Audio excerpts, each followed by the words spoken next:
Welcome one and all. We're back, Star Wars, the Archives podcast. We're joined with our guy's an idiot. Sorry. But I was watching something funny. We're joined by our favorite rebel spy, now prisoner in Narkina 5, Van Seal. Welcome in. You have no idea how much of an inside joke me being a rebel spy is in my actual family. Oh, it's true though. You are as... I don't know if I've ever told you this, but anytime I go to Disneyland with my family, they've been doing this for like over a decade, they'll find one of the Star Tours attendants, because they know how much I hate the rebels. And they'll be like, it's his birthday! Make sure he's the rebel spy on the screen! And I even go up to the attendants and say, hey, don't listen to them, don't listen to them. And they still do it, and then the whole rest of the ride, my family is just laughing their asses off. And I'm just sitting there like that. So yeah, me being a rebel spy, inside joke. So who hired you? Was it Nobody. Was it Clea? Some guy in a cloak with a bunch of antiquities on a Fondor craft. Yeah. Dude, what a show, man. Oh my god. So freaking good. That's I think how you put a bow on a present, for sure. To present it. That was really well done. Not perfect, but really, really well done. There's a couple things I was nitpicking for sure, but like, of course, it's nothing but nitpicking. That's who you are as a rebel spy. You're very nitpicky. Well, there were some things I was really hoping before we get to the nitpicking, man, because I know you're. What did you think about the show from start to finish? What did you think about the show? Are you talking about season 2 or the whole thing? The whole thing. So I told you off the air, I'm currently rewatching season 1, and I think I'm appreciating it a lot more because I have the whole scope. But I think, like, dude, I want to say, if we go back, like, a couple dozen episodes on your podcast, like, you can pull clips of me literally saying, I fucking hate this shit. Like this shit's ass. I didn't like season 1, but I'm pretty sure I'm going to like season 2. I went back and listened to it at the gym today, and you said verbatim, I don't know why they even bother with season 2. Yes. I've always thought I was going to like season 2 more because the way the director was talking about it was saying that, hey, season 1's going to be more of a slow burn and build up, and then season 2 is going to be like, it's like you're watching Rogue One. I'm like, cool. Well, I want to watch season 2. So I am watching season 1 again right now. And it's better. I think season 1 is better. But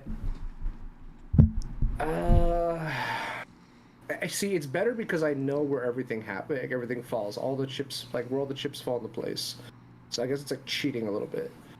But I love the hell out of season 2. Season 1, it's growing on me, but season 2 got me. But season 1, there's just a lot of nuance that I'm like, I don't know if there's enough payoff in season 1. But they even said it was supposed to be a part A and a part B. So can we even really call it a season 1 and 2 if it's just half of the story? You know what I mean? Like when you get a sitcom, you get a show like It's Always Sunny in Philadelphia. They're on season 17. They have actual seasons to a show. This is like part 1, part 2. Right. You know, I think it's solid, just in the sense of when we sit down and we look at where the show came from, right? I always love to lobby things against their own expectations. I remember when this show was announced, people were like, why do we need an Andor show? I was one of those people too, yeah. Then I remember when season 1 was coming out, nobody liked it.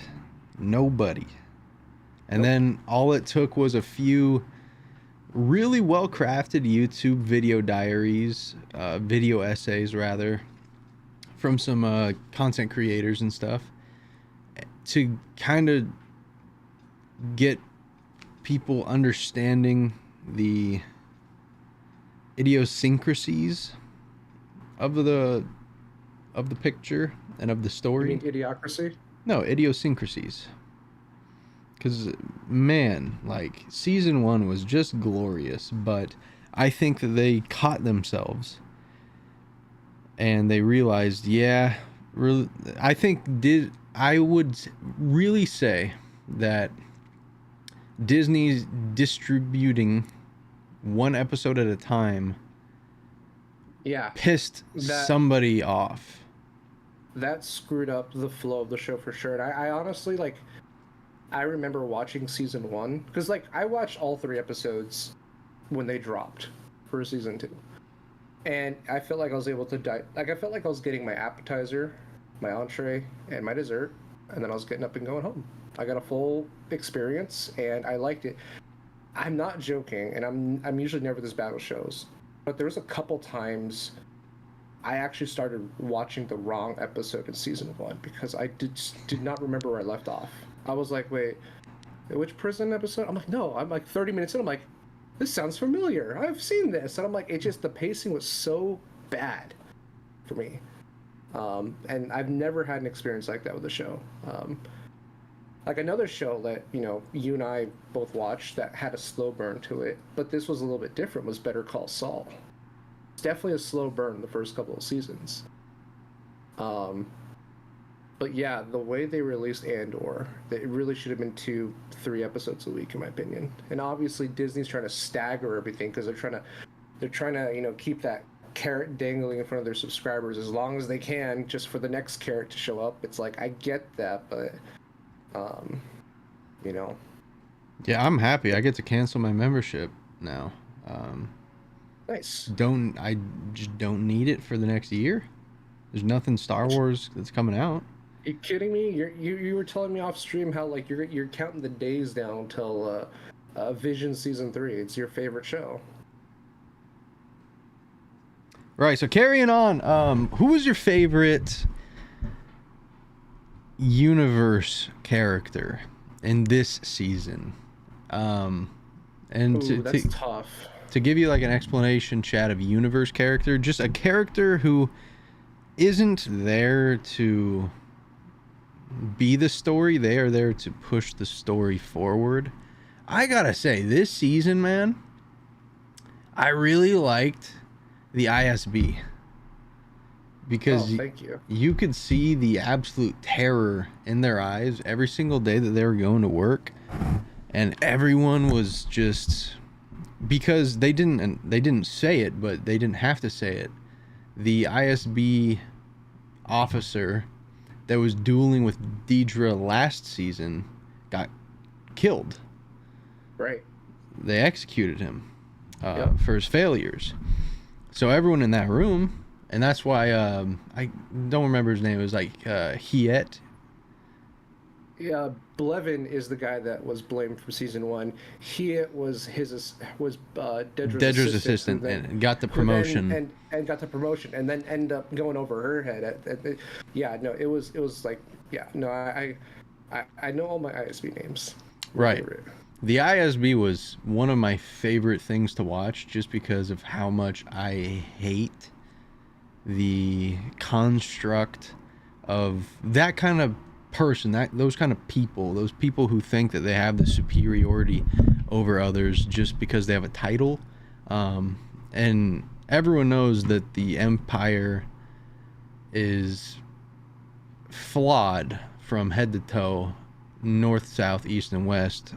But seeing these people who were groomed to essentially carry out the Empire's dirty work, it was so satisfying to see them fail and to see them stop pointing the magnifying glass and the guns at who they were chasing after and start aiming them at each other. That was the most satisfying thing when Luthen, aka Axis, is caught with his pants down. Yet, all everyone cares about is who's going to make the report to the Emperor. And early on, they do dictate, like, hey, I don't want the glory. I don't want the glory. But really, when you see Hiet, when he gets into the midst of things, you see the determination on his face when he's... You look just like him.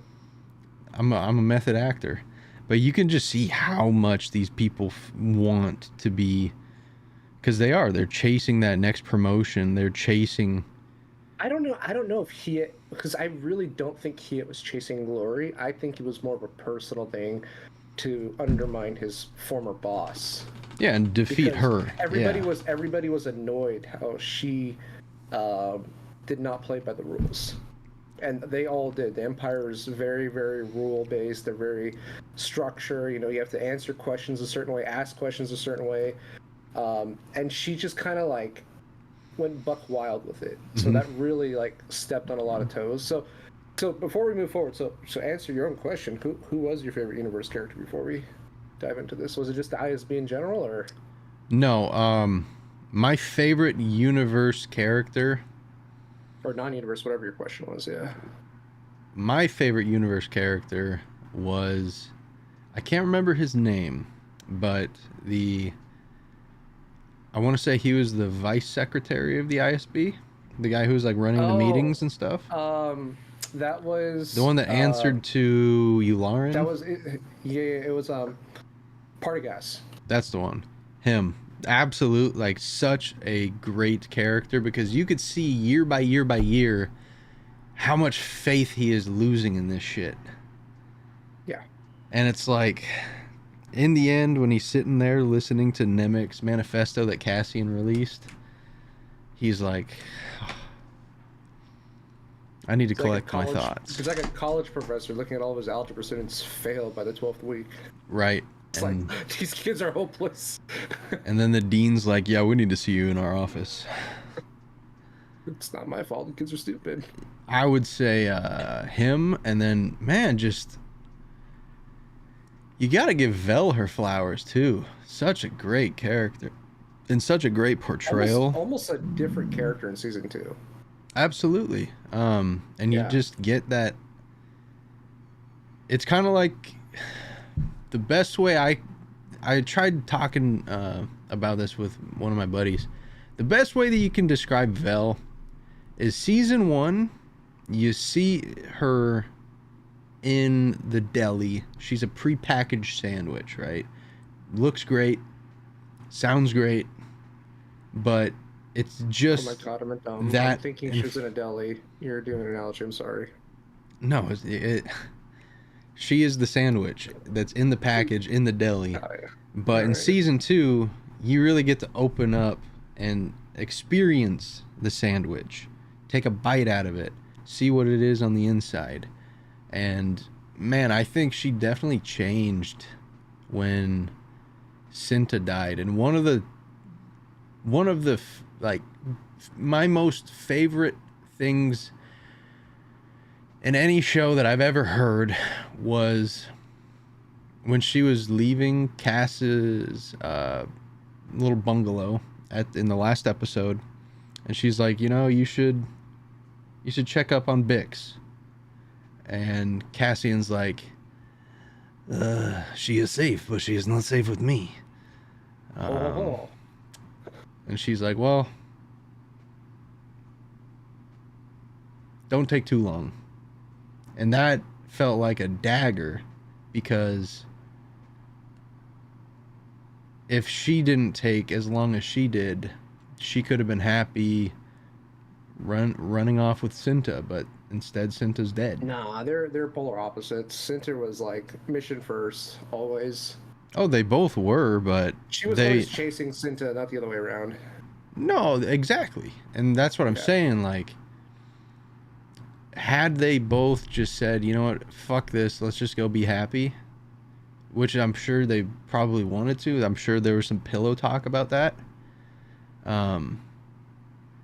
You know, she'd still be alive, and she's really just saying, hey, Cass, like, you have something special there. Like, don't take it for granted. And the other thing that hit me deep in that scene was they're toasting all their lost brethren, all their lost brothers and sisters of the rebellion. And not 3 days later, she's the last of them. You know? It's brutal. It's so sad. I think Vel's...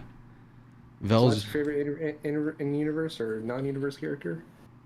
I would say so. I'd say Vel and the other guy. I loved the Gorman front. I loved all of those people. I thought they were so sick. I loved the idea of it. Cyril Karn was my like sixth man of the year. He was my favorite utility player. You could throw him at second base, left field. He can get some center field going, throw him behind the plate. Doesn't matter. Like, he was so good. And my favorite supporting characters would probably be him and Bix. And then of the casts, like, I think we got to give Clea Marquis her fucking flowers, man. I think she was so great. Because, like, I think Clea is a personification of the 2 seasons, right? Season 1, she's there. Season 2, she's there, you know? Completely different. You know what I mean? Yeah, I agree. Definitely a much bigger player in season 2. How'd you like her story, her backstory and all that?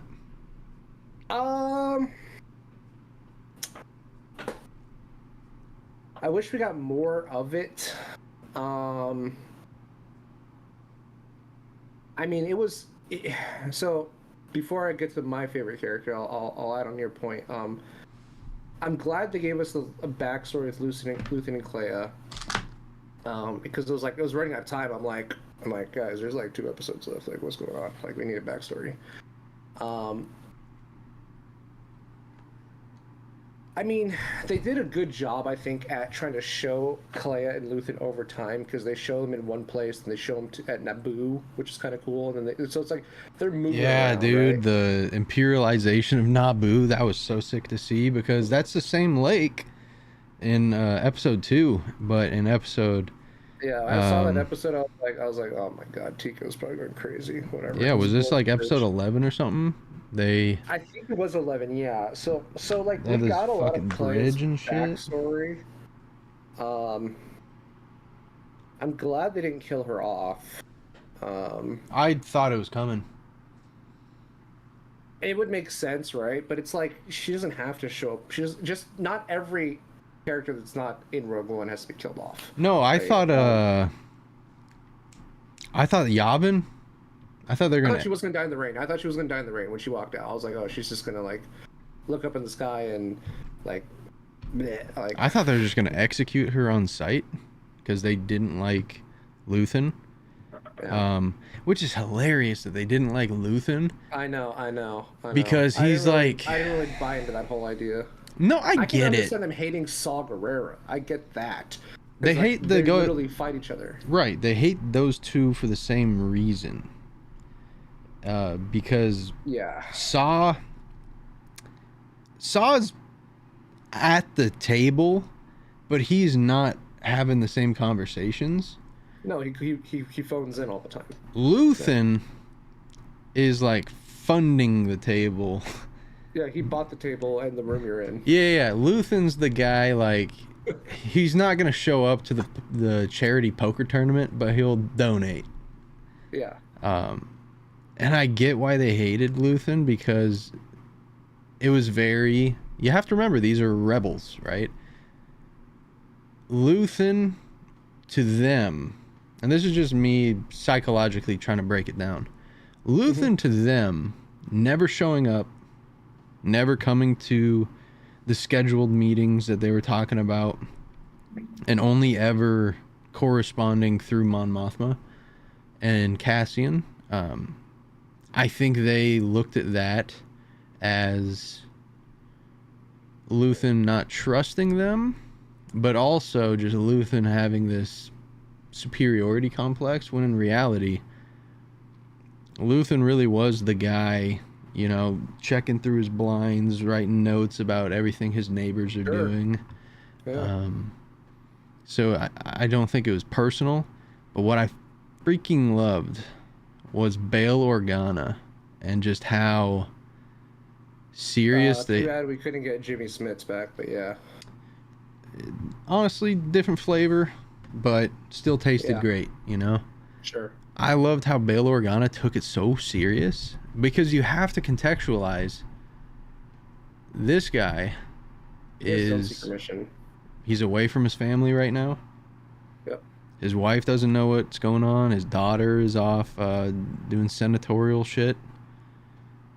All these people have their families, and that's what I loved about the last episode, when they just made that like 7-second little pan to Mon Mothma's ex-husband, and it's like, damn, like, these people are about this. These people are in this. Oh yeah, and he's having an affair with his what is it, the mom of his son-in-law. So what does that make her? I think just the in-laws in it. In-laws, yeah, he's having an affair with the in-law. Yeah. And like, there's simple little things like that. Just simple little things. Simple little everyday things. Even like Clea taking the old lady up the elevator, and the old lady's just... What? Little simple things that just made it feel so real. That's what I think everyone can love and appreciate about this is, yeah, it's fantasy, yeah, it's science fiction, but I think this is as close to real as we felt, because there was no force. I'm not saying that's a bad thing or a good thing, but we are really just looking at normal people fighting the fight, and we can all kind of identify in this in one way or another, whether you're in the professional world and you're looking at the ISB and how they're kind of climbing over each other, pointing the finger at each other, trying to fight for whatever the hell that their end goal is, their end game is.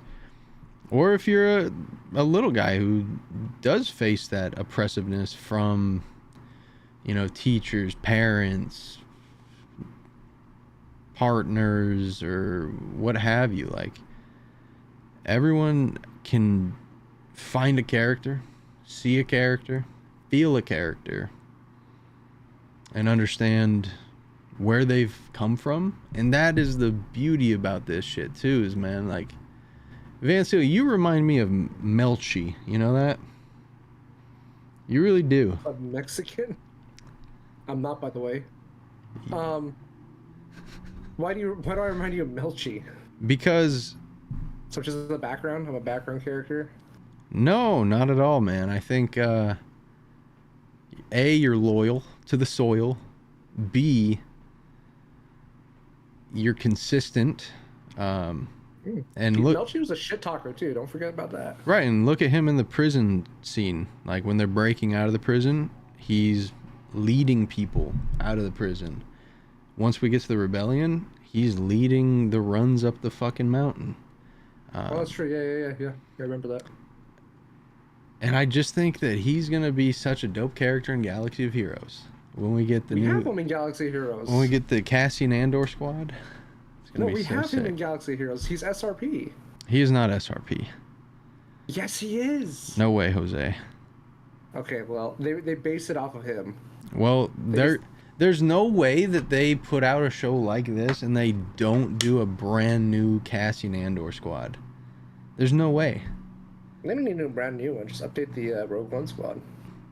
I think brand new Andor. Give them Bix. Give them Melchi. Give them Wilmon and a new K2SO. Are you kidding me? Oh, that's gonna be sick. The K2 we have now is actually really good. But dude, he's great. He snipes the hell out of my Chewbacca every GAC. Throws like 9 exposes. My character, my universe character. You probably already know who it is. It's from the Rebellion, isn't it? Not your Rebellion. It was gonna be Cyril Karn, but then Cyril Karn had the the whole "wait a minute, are we the bad guys" moment, and I was like, dang it, Cyril. Great episode, great moment, great for the character. But no, mine's definitely Dedra. 100%.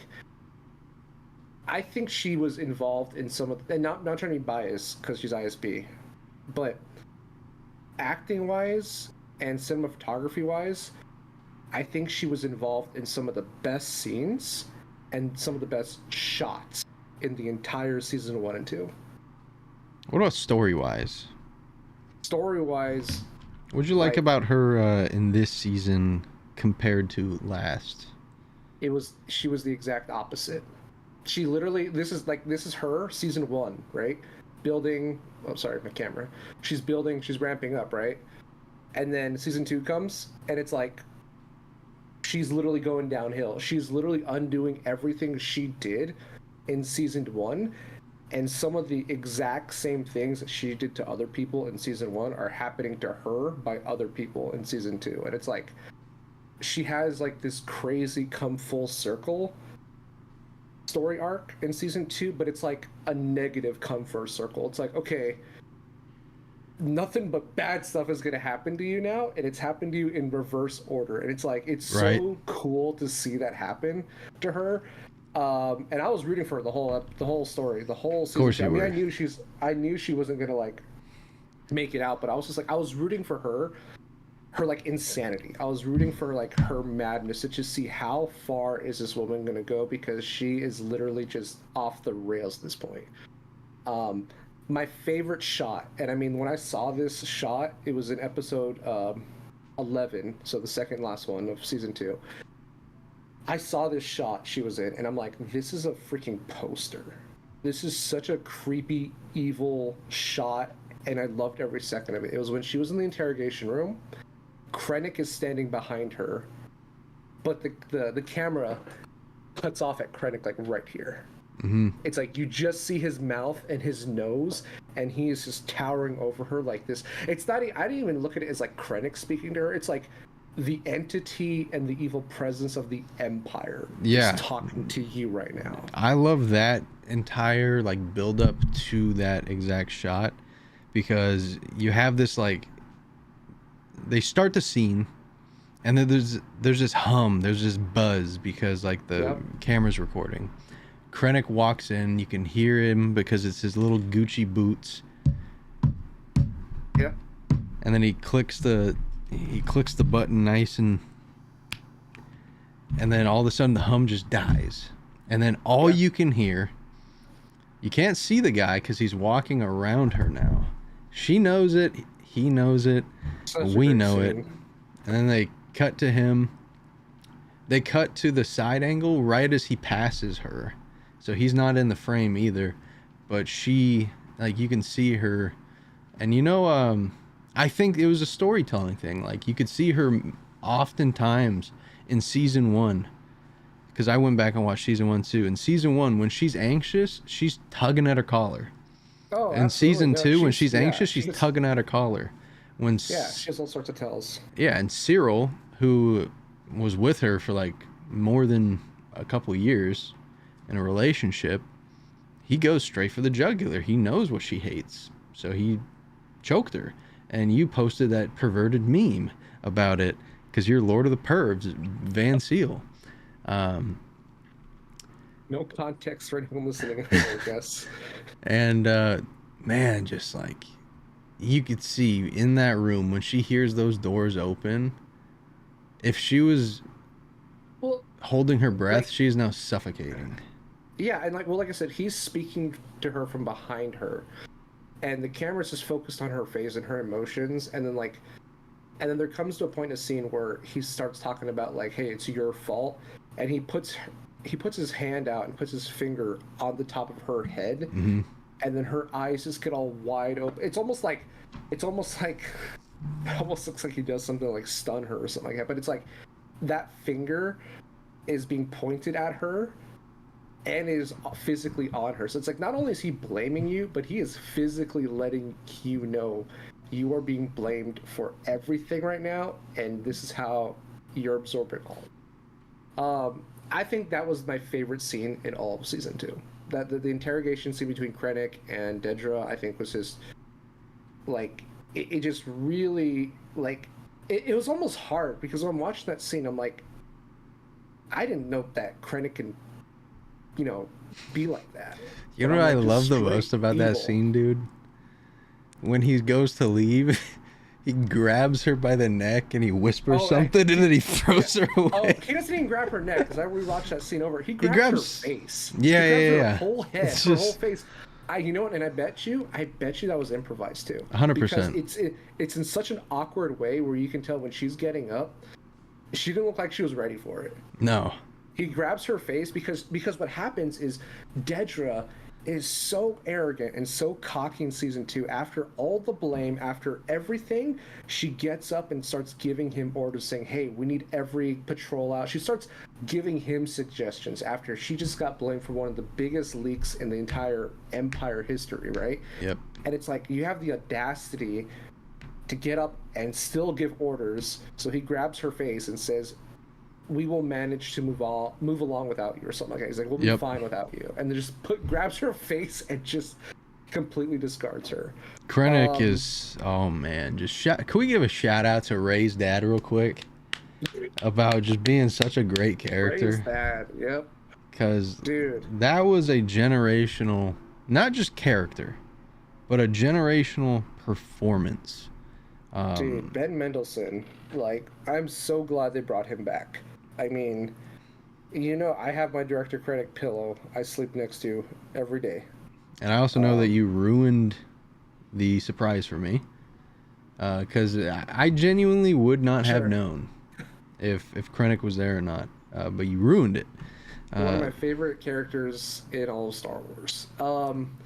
So, that's my favorite character from the whole show is Dedra. I loved her arc. I love how just, if you overextend and keep going, you just descend into madness, and the whole just like her just, because that's not how she was in season 1. Literally the first episode we see Dedra, Colonel Partagast, the guy that you like, asked if anyone could recite what the ISB does, and she recites their mission objective word for word, verbatim. And then she gets called out for it. He's like, oh, yeah, that's well done, Dedra. That's exactly word for word what we're supposed to do here. Also, that is not what we're supposed to do here. He's like, we're healthcare providers. We're supposed to cure diseases or stuff, like some kind of speech like that. Yeah, because that was their front. So in season 1, she goes from like reciting their mission statement verbatim, which no one else in the room was able to do, to she's leading raids on her own, unsanctioned raids, and just the whole... Yeah, she was a great character. It sucks where she ends up, honestly, but hey, she's still alive. She's still alive, so maybe she'll show up again. I thought it was very beautiful how it ended up, because it was it was parallel to Cyril, and how... No, exactly was, yeah. Like you said, Cyril had a come to Jesus moment, like, holy shit, are we the bad guys? And she had a... holy shit, like, I was fighting for almost half of a decade to put Axis right where I'm sitting right here right now, and as soon as those lights turned out in her bunk and she just breaks down, but she doesn't give up. That's the crazy part. She doesn't even give up. Like, I don't know if, like, there's a, like, you're talking about subtle things, and there was a subtle thing I caught when Supervisor hit her damn, that was a long cord. Go on. I'm just fascinated with this like cord you got. Great cord. Mine's not that long. Yeah, I'm jealous now. So where's this guy going in the chat? Supervisor Hiet visits Dedra when she's in prison, right? And one thing that Dedra did a lot in season 2 that she didn't do as much in season 1 was to like kind of like shake things off of herself, or to kind of like tighten up herself. She'd always pull on her gown. She'd pull on her gown, she'd tighten it, and she'd pat herself down like, okay, get a hold of yourself, get control. Like, that was her way of like calming down, right? She's in prison. She doesn't have her little badge anymore. Her rank has been stripped. Her belt's gone. She still has her uniform, but her belt's gone, all that stuff. and she's still tightening her gown to look presentable when Hia shows up. Right, So because it's I like think to she's her, still loyal to the cause. She's still yeah, loyal to her. I don't actually. Let me rephrase that. She's not loyal to the cause as much. she's I think loyal she's to loyal her to role her as own the work. superior. No, Yeah, she's not superior. She's not a superior anymore. no, like she's still like. She still acts like she's in charge. She still thinks that like I it's don't her think work. it. It's her Yeah, case. I was It's watching like that same exact scene, and like I don't think it clicked or set in for her that that I don't think she ever looked at Hiet as an equal, ever. That's why I no, think she was so no. comfortable going over his head. And then I also just don't think until those lights went off in prison, I don't think it really set in that this No, it is didn't. because you like when she gets arrested, she's like, out of my way. I Dude, must go speak to she is Bibby so Bop. drunk on her own arrogance and her own success that like she's like okay, like literally, like I was actually surprised she helped Hiet because you got to remember Hiet was her subordinate. Hiet was Mm-hmm. her assistant in season 1. Then they became equals. Then her subordinate is the reason she's in jail now. Yep. And then he ends up coming to her for help for the same thing that put her in jail in the first place, and she actually helps him. It's just like, why would you do that? Like, She you're helps already him, screwed. but Well, it but she helps him, but like, leads to yeah, his death. sure. But I don't think she knew that. No, but I also I don't think think that those it were her is intentions. correct. But I think that just circles back to what I love the most about the ISB is it's a whole bunch of snakes who have the same venom, but they're not immune to it. And they just snap at each other and snap at each Yeah. other and snap at each other. And all of a sudden, when there's two snakes left, and they both bite each other at the same time, then there's no snakes left. Except, I mean, I didn't really look at it that way. I just kind of looked at it as like these people have a job to do, and they're just trying to survive, just like everybody else. Like they're of just like course the you are, rebels trying to you survive freak. because like, well, no, seriously, because look, if you if you mess up at a normal job, hey, you get sent home, you get fired. You mess up as the ISB, guess what? Firing squad. Or you get sent to an imperial labor camp where they'll just fluff your numbers and you're there for the rest of your life. So it's like, that's how the Empire controlled everything, is through fear. And it's not just through the whole galaxy, it's through their own employees too, like their own subordinates. Like they're pretty much putting a gun to all their, supervisors' heads, like, do your job or else. And it's like, who are you going to complain to? Because we are the authorities. Yep. So I think it was a yeah, lovely portrayal of what it's like to be working within the state. I think Yep. you hit the nail on the head with that explanation right there. I'm glad that your favorite Universal character is the main antagonist, though. That's awesome. Great pick. Unreal.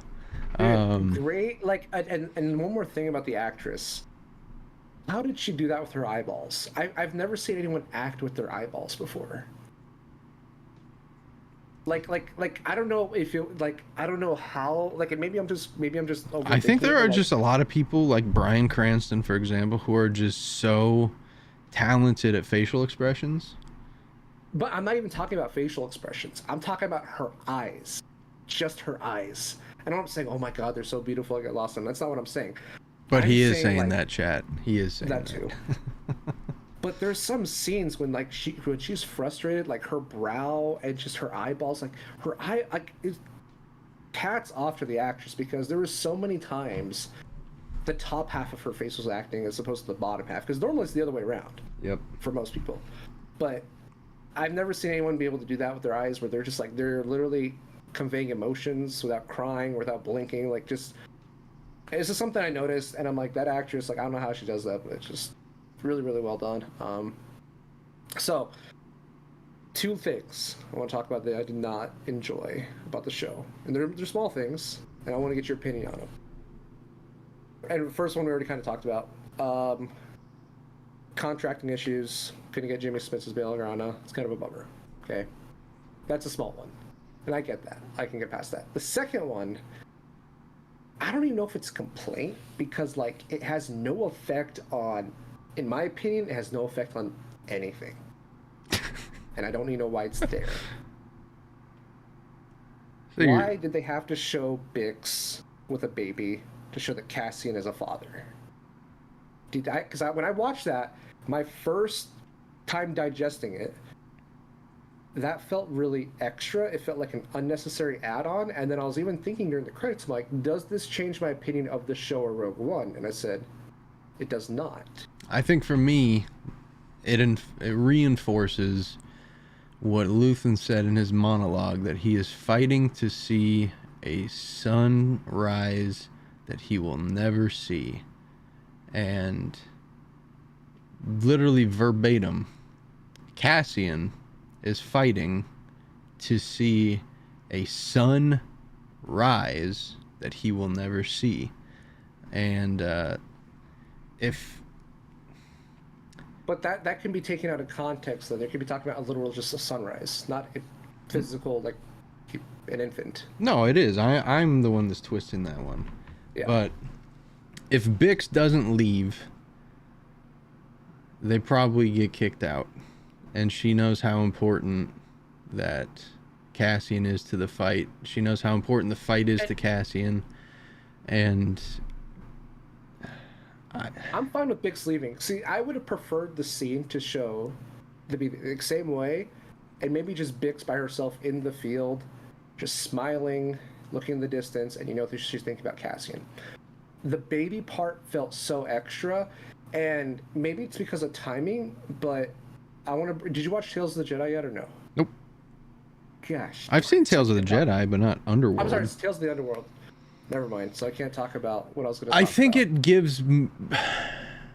it gives Bix a bigger reason to leave, though, and that's what I was so cool with. I don't think she knew she was pregnant when No, she I left. think she did.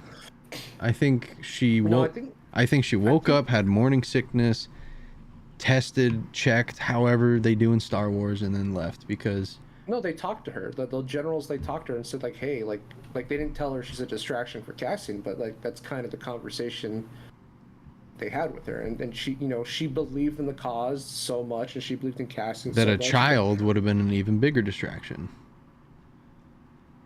I don't think she was. She had to have been personally- pregnant before Well, I she don't know. left. Of course, I don't think she knew she was pregnant. I think she did.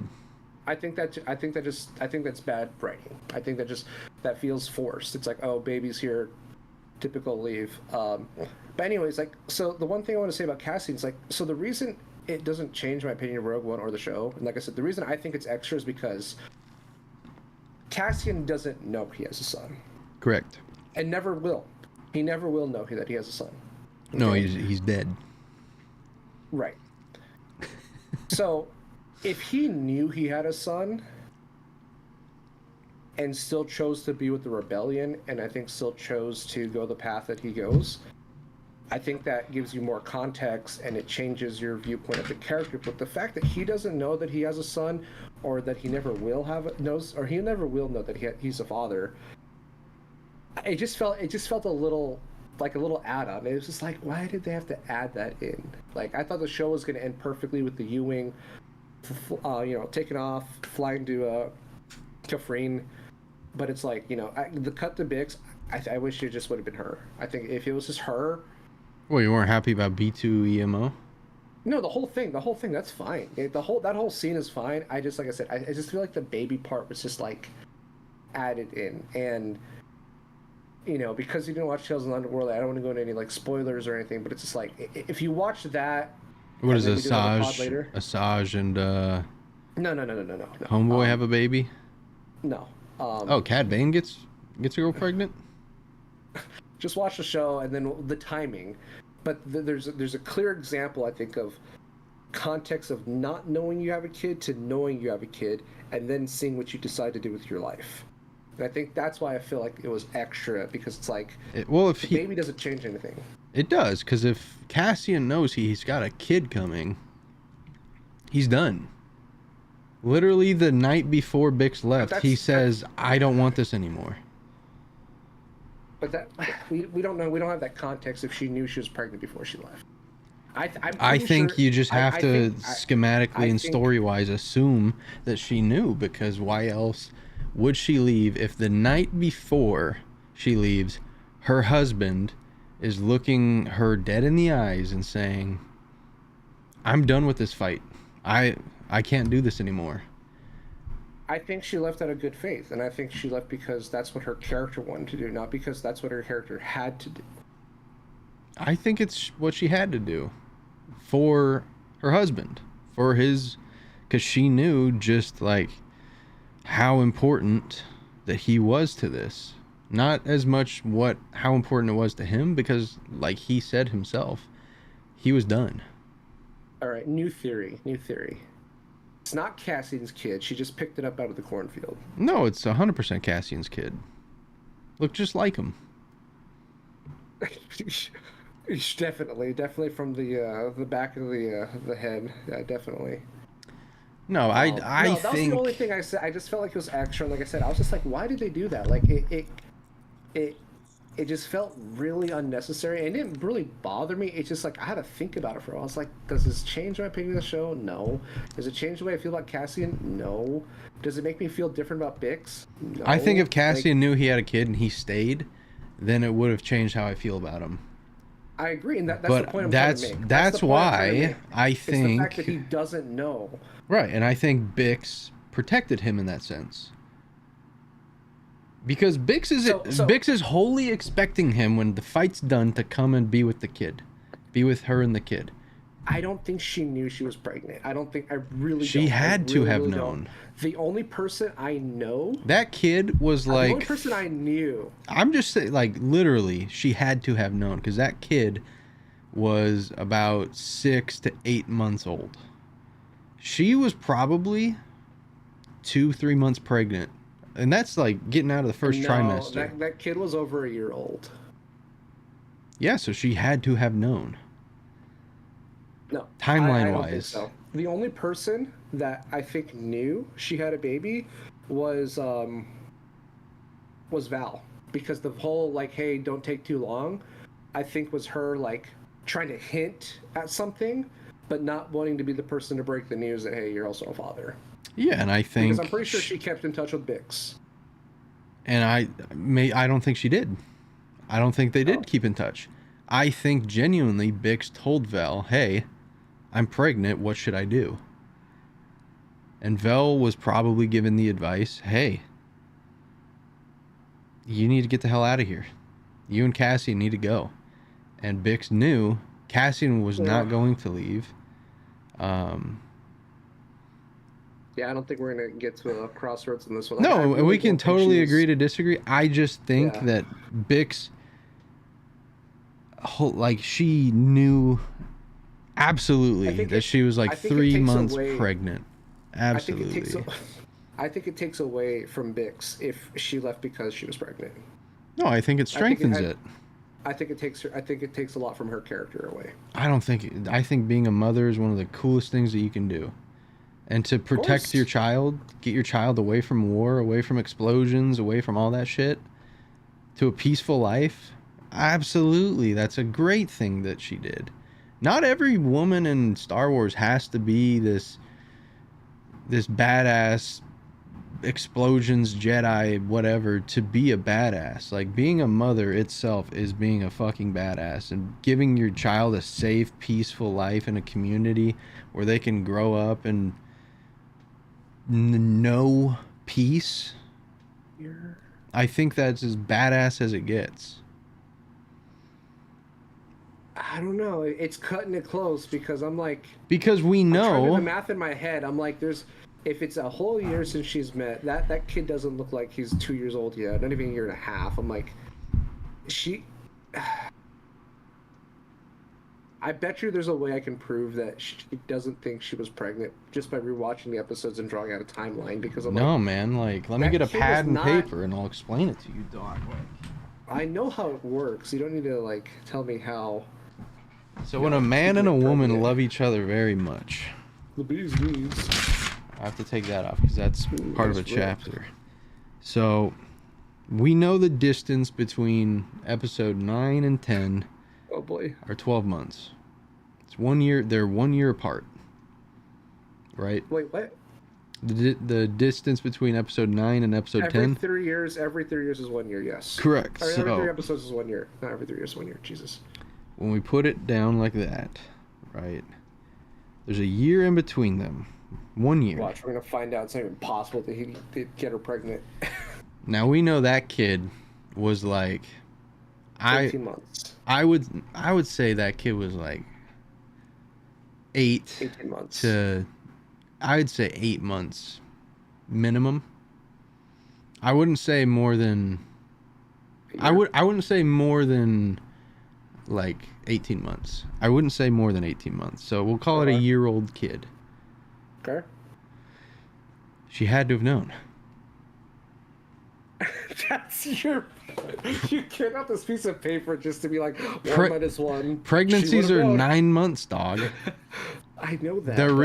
They're really 10 months. She had... Padme didn't find out till like she was halfway done with twins. Dog, she knew, but she couldn't tell Anakin. Padme He was off. Padme, He was off fighting. Padme was about as sharp as a marble sometimes, but yeah. But be that as it may, minimum she's in her I get these two mixed up all the time. She is at the very least in her third, entering her second trimester when she leaves, and she had to have known, dude. She had to have known. And I think that was the reason why she left. Absolutely. I love how we harped on that, though, of all the points. The one that you said doesn't fucking matter at all.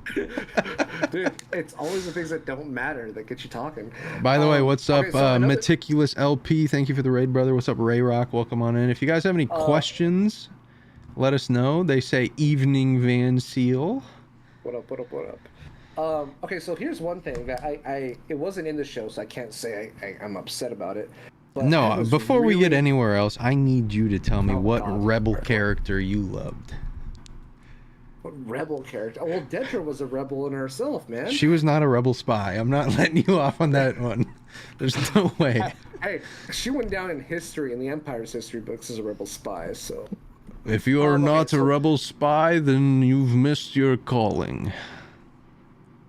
Yeah, I love the way he says that line. It's like... I just love how he does his British accent, because he's an Australian dude, right? Yeah. And he's just so... Shout out Krennic. He talks. He talks like with there's marbles in his throat. It's really cool. Shout out Krennic, man. If I could have dinner with one person, it's Orson Krennic. Dude, I'm gonna do that from now on. When I have a mouthful of food, I'm gonna start talking like Krennic and see if it works. Oh, don't talk with your mouthful of food, you freak. This is what I mean, man. Anyways, favorite rebel character. Favorite rebel character. I have a feeling I know who it's gonna be. Cassian. That'd be racist, because you're Mexican? No.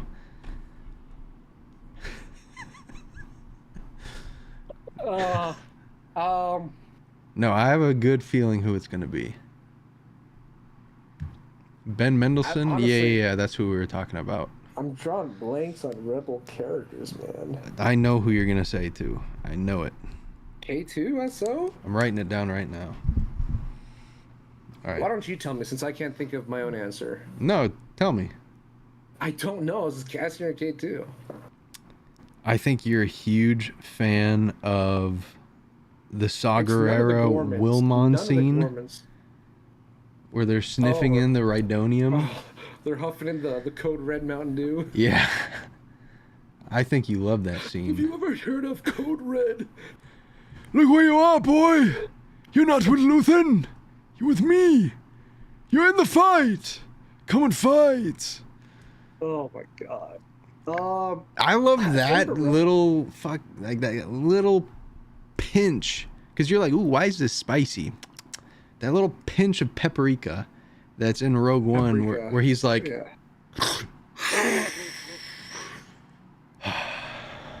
oh, okay. You just reminded me. Okay, so there's 3 things I was hoping we'd get to see. No, I need a favorite rebel character, bud. I said Cassian Andor, the guy in the cover, the guy in the show. The guy in the show, the one the show's about. Your amigo. Okay. This isn't a cop-out, but he was a rebel. Supervisor Young. The guy that tapped out, the coward. No, the guy that was Luthen's spy. Yeah, he quit. He's a coward. Quit. Luthen killed him. Yeah, he quit. He's like, I can't do this anymore. You want an original rebel and not the expanded rebel character. Correct. Can I just say like Melshi and like move on? Yeah, absolutely. Melshi, move on. Yeah. Now, was that so hard? Yeah, why is actually, dude? All I can think about is all those cool ISB guys. Can you guys notice also the thematic dressing of, we got the light side and then the dark side over here? You're talking about it's pretty lit up. I had some good lighting. What you talking about? You're wearing all black. I'm in the light. You're in complete darkness over there. Look at our cameras. I'm vibing. I got some water. Is that weird? You're wearing light colors in the dark. I'm wearing dark colors in the light. What does that mean? Yin yang. I guess. Yin yang. So what are these three points that you were trying to harp on? And they're not complaints. They're just things I was like crossing my fingers. Like it was more of a wish list. It was more of a wish list.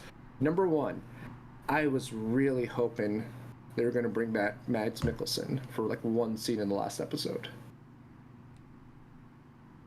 But they didn't. That's the guy who plays Galen Erso. Yeah, I was trying to, when I was sitting there looking off, I was trying to just think where they could fit him in. But well, it would have been in a scene with the other person I was hoping we were going to see, which was going to be I was really hoping we'd get to see a scene with Bodhi Rook. Maybe a scene with Bodhi Rook and Mads Mikkelsen at the Edu flight station. Something like that would have been like just really, really cool, because I feel like there's a bunch of subtle sentences and like lines in Rogue One about the relationship between Galen Erso and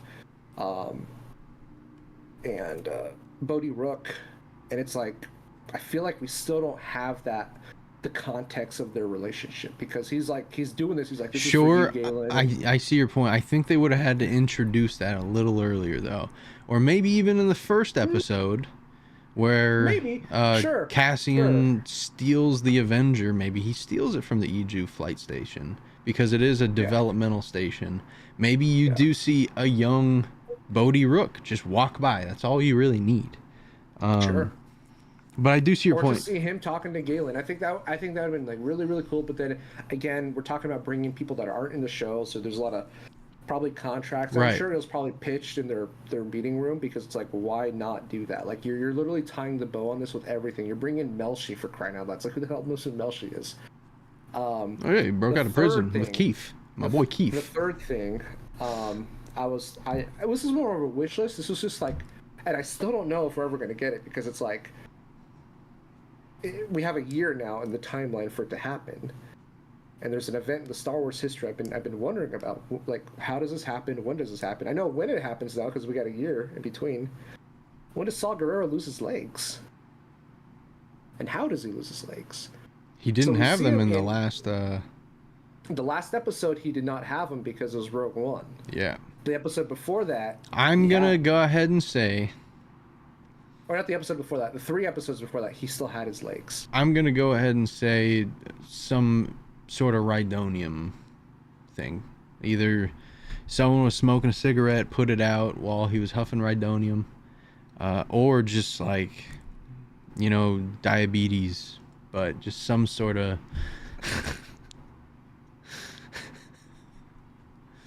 Why are you laughing? That's why he's huffing. You think that's why he's huffing all the Rhydonium, because he has diabetes? Maybe. Bro, that's gonna be the saddest thing in Star Wars. Like all these characters are losing limbs from lightsabers, explosions. Saw Gerrera, diabetes. Like, no, like maybe it's something to do with the Rhydonium in his blood and makes him diabetic. No, like a doctor's like, hey man, like we gotta cut your legs off if you want to keep doing this shit. Either you quit the Rhydonium or we gotta take off 2 limbs. And he's like, off at the knees. No, there's no. Again, it's just something. Ever since I saw Rogue One, it was like, oh, I wonder how he Ray lost his Rock legs. Ray Rock says he probably lost them in battle. I would go with the Rhydonium. He was addicted to that stuff. At this point, it's diabetes for me, but um, no, it's just something I was always wondering. And it's like, we see him in Rebels, he has legs. We see him in Andor season 1, he's got legs. And it's like we're getting really close to Rogue One, and he still has his legs. And I'm like, all right, these things have to come off soon. Like, we're almost there. And then all of a sudden they're just off, and I was like, oh, we don't even get to see how it happens. Okay. I didn't need to see how they happened, but No, I don't. I'm sure there's probably a book about it. There's so many. Do you like this era? Be more specific. Like this era. I saw someone name it exactly, but it's Disney, of Star Wars, of the United States. Hey, of this the pod. This podcast focuses solely in universe. You know that. In universe, in the Star Wars timeline, you know, you've got your old Republic. You've got your High Republic. You've got your Republic. You've got your Dawn of the Empire. You've got your Rebellion in the Senate. Do you like this era right here where it's like in between episode 3 and 4? Yes, I do. Is this your favorite era? I think this is my favorite era because you also have to remember, canon-wise, yes. Yeah. Obviously, my answer is always going to be the Old Republic is my favorite era because that's just a bottomless pit. Right. That's just a bottomless pit. It's not fair. Is this my favorite era in universe? Professor Egger says if space whales can travel through hyperspace exist in the Star Wars universe, surely space diabetes does too. Sure, I'm all for it. I'm with you though. Canon. I think this is my favorite because, and not to get political or religious on your pod, but I'm going to anyways. I've always viewed in between episode 3 and episode 4 as like, you just got done reading the Old Testament and now you're reading the New Testament. And it's really interesting to see character. The reason why this period is probably my favorite is because you get to see characters from the prequels transition into something different, or you get to see characters and environments and everything gets flipped on its head. And you get to see how everything either survives, dies, or adapts to the Empire and kind of like everything that's new. So I think it's kind of cool because you really do kind of get a completely different evolution of almost every character, because everyone has like their own path from 3 to 4 if they make that, if they survive. But it's like that huge gray area of just like turning the page has always been really cool, because it's like you just don't know what you're going to see, and you get really cool characters like Jedha. What I always love, and by the way, shout out to Steve, welcome in, pal. What I always love is whenever they show the Empire, it's like, wow, these guys were literally in the Republic. These guys were part of the Republic. Yeah, why do they have to make the Empire look like they're like the bad guys? I don't like how because they are the bad guys. If your reign is purely, you said it yourself. What do they indoctrinate upon people for control? Fear. You don't do that if you're not the bad guy. You don't see good guys instilling fear unless you're LeBron James. But he only does it to his opponents. Good guys instill fear. Yeah, and their opponents. Never. I don't know, the rebels were doing some shady stuff to each other. Never to the people that are fighting for. Like Cassian Andor. We'll take Luthen, for example. Yeah. Take Luthen. He's literally fighting in the Empire. Oh, yeah. And he sees this girl. They have orders to slaughter this village. yet. Is he a good guy or is he a bad guy? Does he try and... We don't know if they're slaughtering a village. They could Are have you just, kidding me? dude. Are you They could have kidding just me? they were at the drive-in. They were watching an Order 66 documentary. No shot. The guy came and was like, "Hey, do you need more popcorn?" And he's like, "I'm good. I'm good. Leave me alone." We don't know if they're slaughtering a village. They slaughtered everybody. And props to the Empire for letting her onto their rig. Dog, you must have been in public relations for some shady freaking people. Dog. It was in public relations for shady people. You know that. That's crazy, man. You know that about me. You were like this for like a solid minute. And props to the Empire for letting her on the rig. That's nuts, man. That is nuts. Outrageous statement. How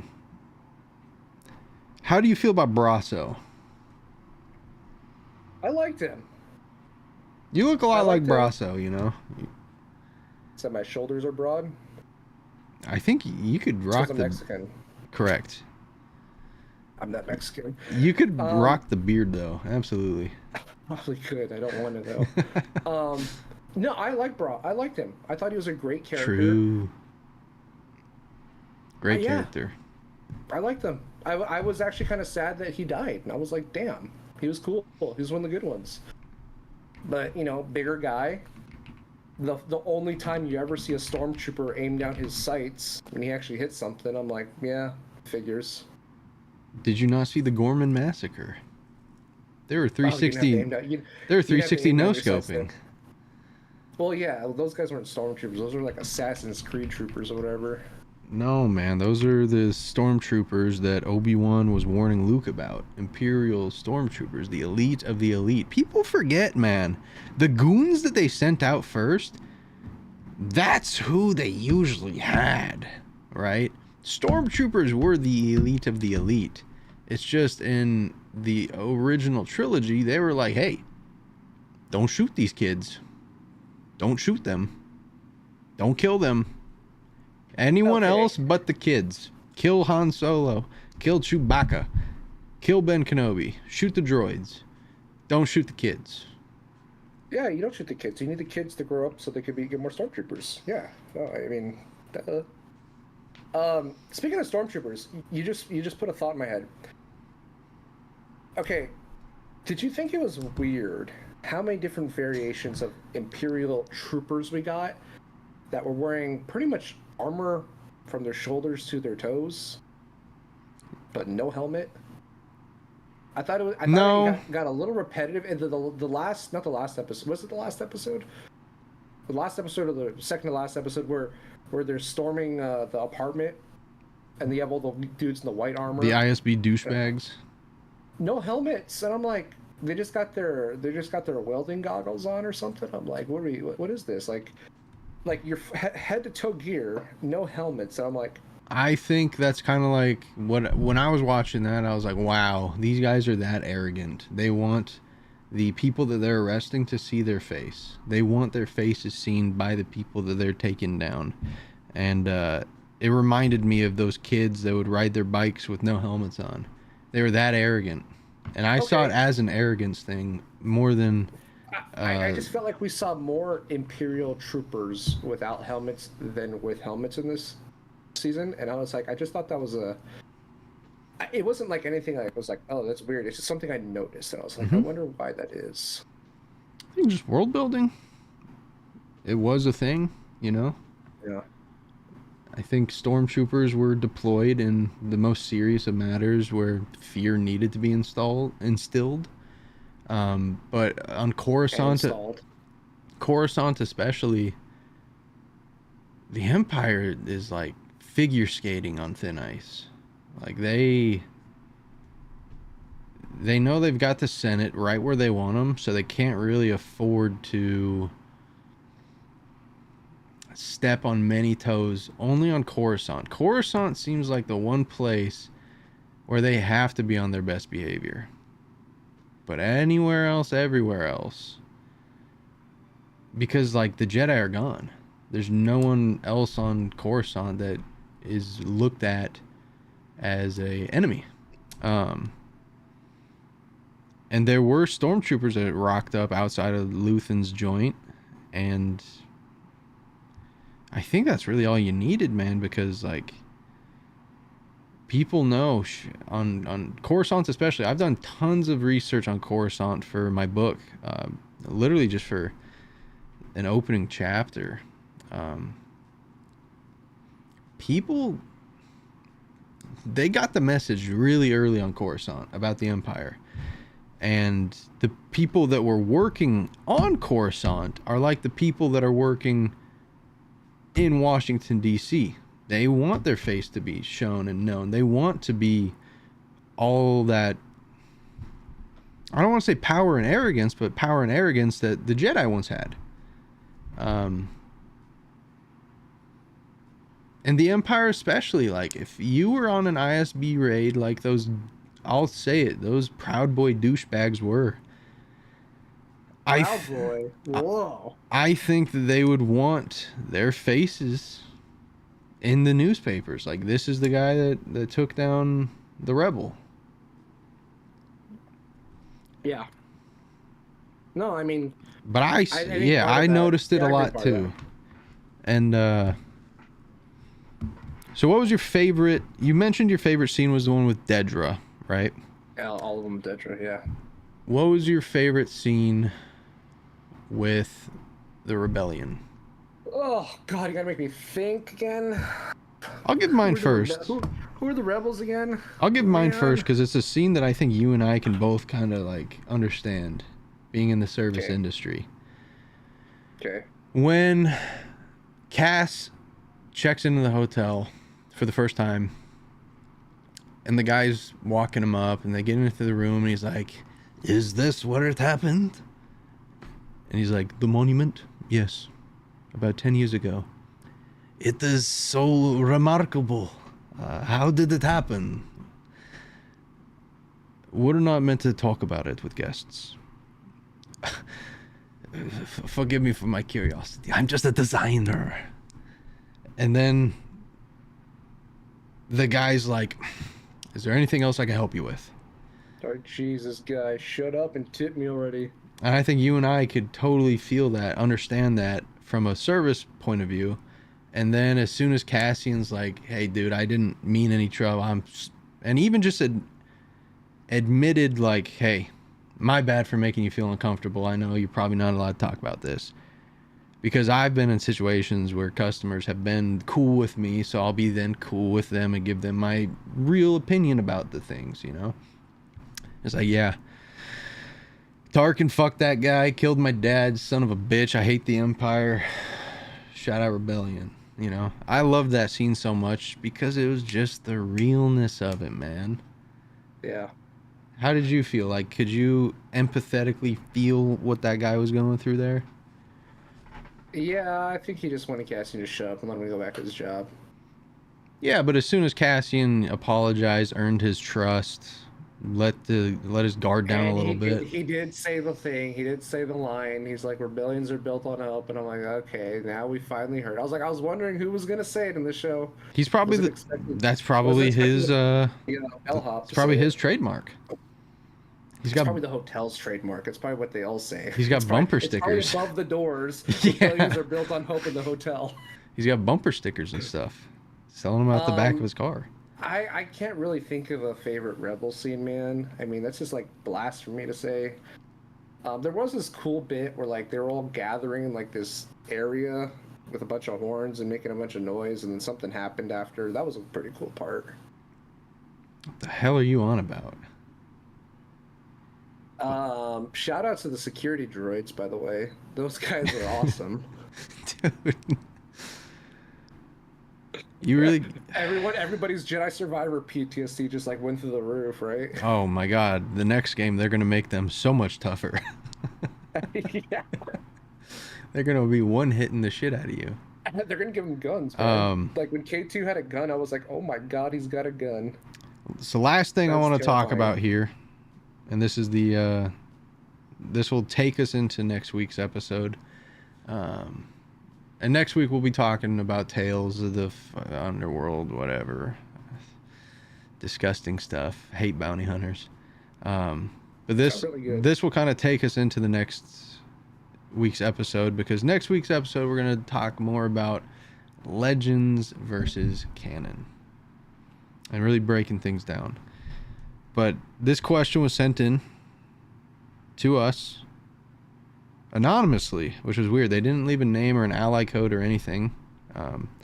They just asked the question. Coward. No, it's a fucking great question, though. Okay. Do you consider Darth Vader to be a Legends character or a canon character? Okay. Thanks for coming, everybody. We'll see you next week. Genuinely. No way that's a real question. Yeah. Okay, hang on. Is this one of those questions where it's like, is Darth Vader a real character because it's Anakin the whole time? Question? No. This is, for context, they don't like how he's been portrayed under Disney in the past decade, as opposed to how he was portrayed in the 40 years before the Disney acquisition. Well, he was portrayed really well in Rebels, in my opinion. Mm-hmm. I think he was portrayed a little bit of a bitch in Obi-Wan. Great in Fallen Order. Yeah, Fallen Order is good. I think he shows up in Survivor. I'm still playing Survivor. I don't know if he's. I think he shows up. I don't know. Little bit of a bitch in the Obi-Wan show. I mean, the whole show kind of made everybody a bitch. Yeah, so would you consider Vader to be a stronger character in Legends and canon? Well, in Legends, everybody's stronger. Like, well, not stronger, but just in your opinion, do you, when you think Darth Vader, do you when see... I think Darth Vader, my brain immediately goes to the scene in Empire Strikes Back with him sitting in his little wobbly chair and Vader's just talking to him. Mm-hmm. Like, Vader is always going to be Vader. I shouldn't say I don't think you can ruin Vader, because then Disney will be like, hold my beer. I don't think Vader's one of those characters you can easily destroy.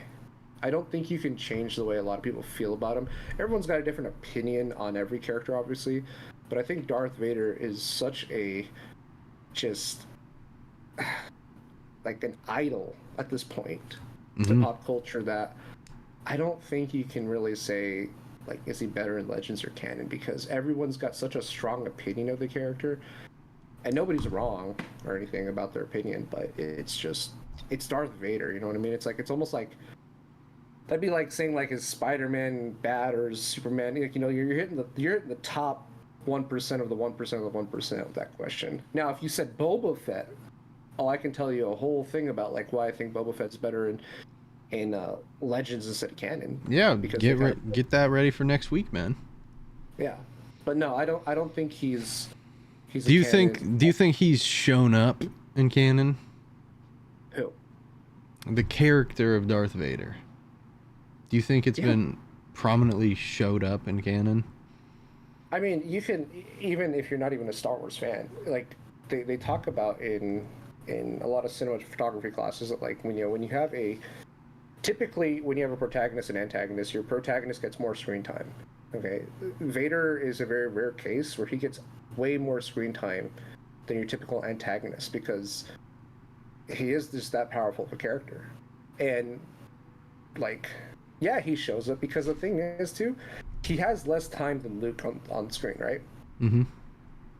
In my opinion, but when Vader's on the screen, I'm listening with all my senses. Like, his lines, his scenes have so much more weight than anything that Luke says. And that's just, again, my opinion, but yeah, Vader shows up. For sure. You're not going to get it perfect every time. Obviously, James Earl Jones isn't doing the voice anymore. They're going to be doing it with either AI or a different voice actor.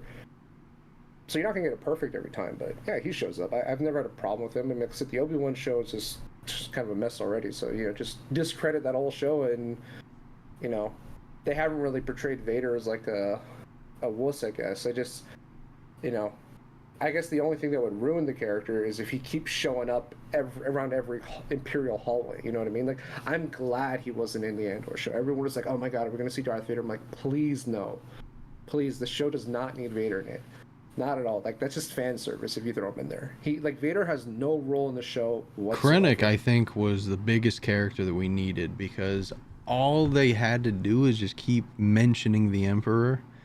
They said his name. Yes. I counted like 8 times. Yeah. Didn't need to show him once. This ain't Bad Batch. And don't forget, in season 1, because I'm rewatching it, you had Colonel Yularen show up twice, so that was kind of cool.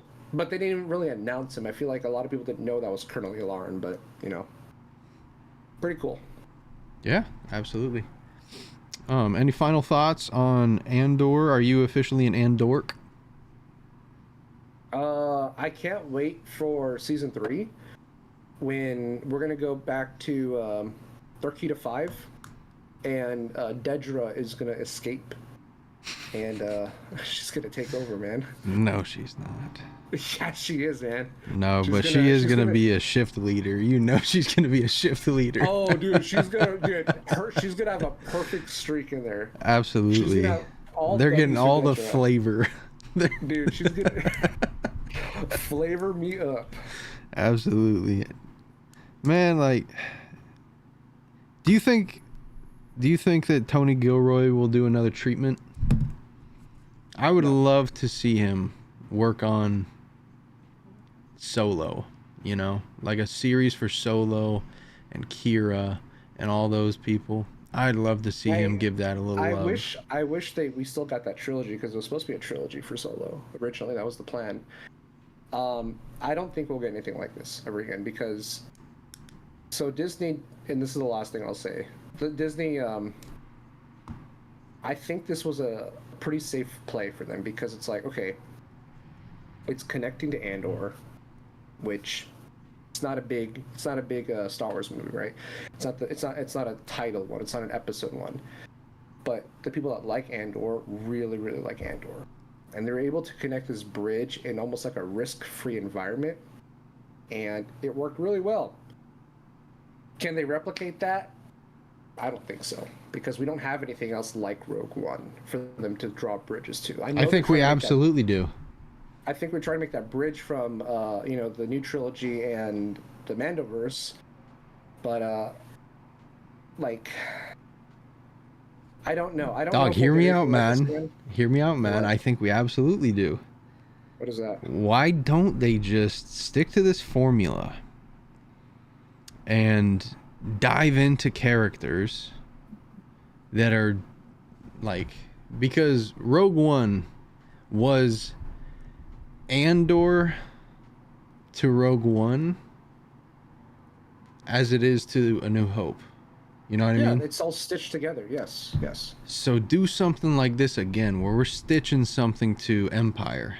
If you're gonna stitch anything, I wouldn't do Empire. I would stitch, personally, just because I know about comics and what happens. I would stitch 5 and 6 together personally. There's a whole lot of crazy stuff that goes on between bounty hunters, Vader. Yeah, that's Kira. what I was thinking. Like the whole lore of the bounty hunter comics is nuts. Like Boba didn't he didn't get Han and drop him off at Jabba like a FedEx driver. How sick would it be though if we got a Vader series, same feeling, same tone, same everything, a Vader series that takes place immediately when Luke falls down the reaction core. The second Luke fell down, he went to Raising Cane's. I don't need that. He got his stormtroopers. Is like, all right, guys, let's go to the Raising Cane's on Bespin. Okay, so again, because I know you're trying to close the pod, I personally don't want a Vader series. I don't think it's needed, and I think if you do a series of Vader, it's going to be just high expectations, and it's just, I don't have the confidence in Disney right now for them to do a Vader series. An animated Maul show, though, hell yeah. No, I'm saying, what if we give it to Gilroy? No. What if we give him... You're going from casting Andor to Darth Vader. No, not Vader, This show was not about Cassian Andor. It was about the rebellion. Okay.